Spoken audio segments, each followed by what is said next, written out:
confirmé.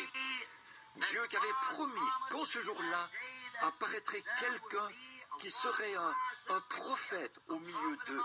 Simon avait eu du mal à y croire, parce qu'il y avait eu beaucoup d'imitations de cela. Mais quand il a vu la parole authentique de cet âge-là dévoilée, et qu'il a entendu celui-ci l'identifier clairement, il a alors été pleinement convaincu de qui il était.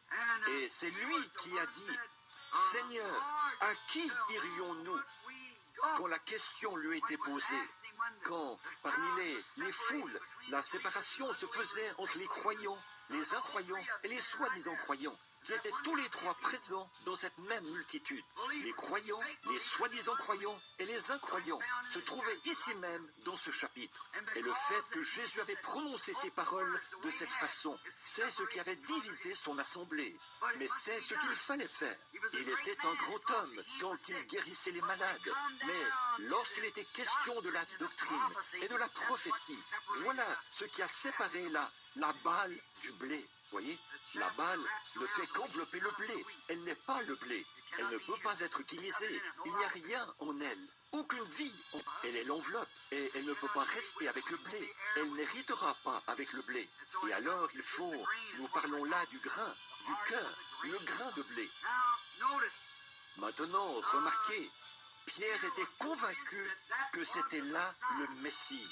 Alors, ce que tous les autres pouvaient dire, ça ne changeait rien. Ce que les sacrificateurs disaient, ça ne changeait rien. Ce que l'Église disait, pour Simon-Pierre, ça n'avait pas d'importance. Il était lui-même convaincu. Jésus lui a dit, quelque part où il avait demandé, « Qui dit-on que je suis ?» Les uns ont dit que tu es un prophète, les autres ont dit que tu es l'un des anciens prophètes ressuscités, et que tu es Moïse ou Élie ou quelqu'un d'autre. Il a dit, « C'est à vous que j'ai posé cette question. Vous, qu'en pensez-vous » Et Pierre a dit, « Tu es le Christ, le Fils du Dieu vivant. » Il a dit, « Tu es heureux, fils de Jonas, Simon, fils de Jonas, car ce ne sont pas la chair et le sang qui t'ont révélé cela. Tu ne l'as jamais appris dans un livre, ou dans un credo, ou dans un catéchisme.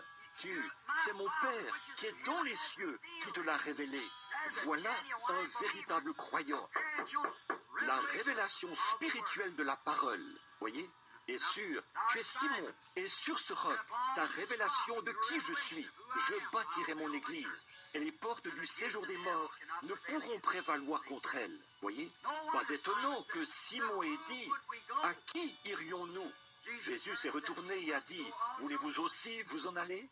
Ils ont répondu, Seigneur, à qui, où irions-nous? Car toi seul as les paroles de la vie, toi seul. En effet, non seulement il avait les paroles de la vie, mais il était la parole de la vie. Voyez? Il était la parole de la vie. Et Simon avait parfaitement reconnu cela. Et une fois qu'il avait reconnu cela, c'est ce qui l'a fait tenir bon, parce qu'il lui avait été révélé qu'il était cette parole vivante.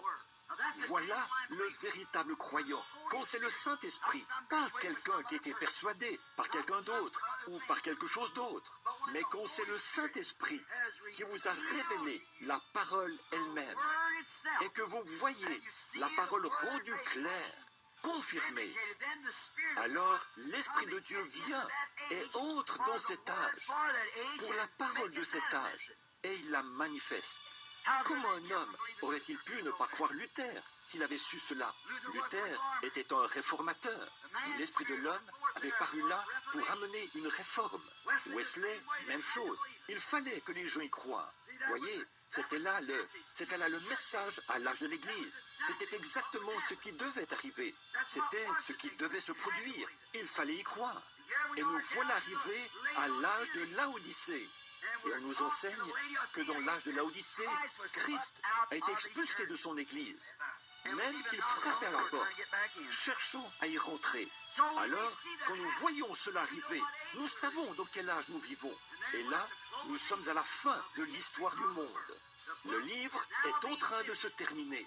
Un jour, la dernière ligne y sera écrite. Elle sera définitivement fermée. Alors, il n'y aura plus de temps. Une grande pièce de théâtre se met en place. Et les anges se tiennent là, sur l'étendue des cieux, ils observent. Vous savez ce qu'est une pièce de théâtre. Les acteurs sont prêts. On les voit en train de jouer leur rôle. On voit le malin en train de jouer son rôle. On voit le méchant de la pièce qui est entré en scène, qui emploie ses ruses pour séduire. Mais on voit aussi l'Église enlevée se préparer. C'est une scène extraordinaire. On voit la présence de Dieu confirmer et exécuter cette grande pièce de théâtre qui avait été annoncée d'avance ici dans cette Bible. Quelle époque à vivre, l'époque la plus glorieuse. Les hommes de tous les âges ont ardemment désiré voir cette époque. Les prophètes d'antan ont ardemment désiré